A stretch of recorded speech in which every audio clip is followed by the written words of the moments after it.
And so how do we economic hitmen work?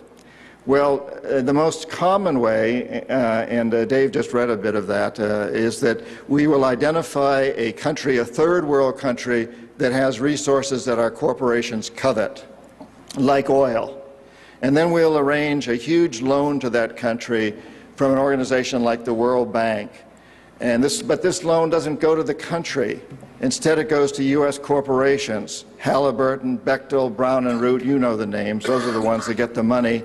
And they build big infrastructure projects in this country, power plants, ports, highways, industrial parks, things that benefit the very rich who are in collaboration with the corporatocracy, but they don't benefit the poor. The poor aren't connected to the power grids. They don't have the skills to get the jobs in the industrial parks. They don't own cars to drive on the highways or ships to use in the ports. The country's left holding a huge debt, so huge you can't possibly repay it. So at some time, we economic hitmen go back and say to the country, listen, you can't pay your debts, so give us a pound of flesh. Sell oil to our oil companies real cheap, or vote with us on the next critical United Nations vote, or send troops in support of ours to someplace in the world like Iraq. And in that way, we've built this empire. There's a lot of other things we've done, but that's the most common and most typical one. Sometimes we fail, not very often.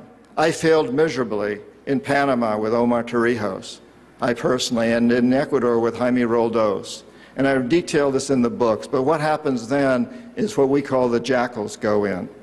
The jackals overthrow governments, as we tried to do in 2002 with Hugo Chavez in Venezuela, or they assassinate the leaders of these governments, as they did with Jaime Roldos in Ecuador and Omar Torrijos in Panama.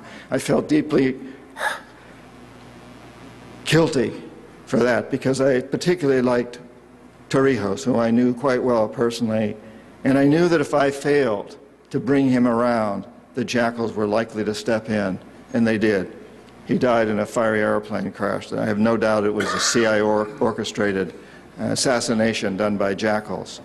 On the few occasions when the jackals also fail, then, and only then, does the military go in. That's what happened in Iraq.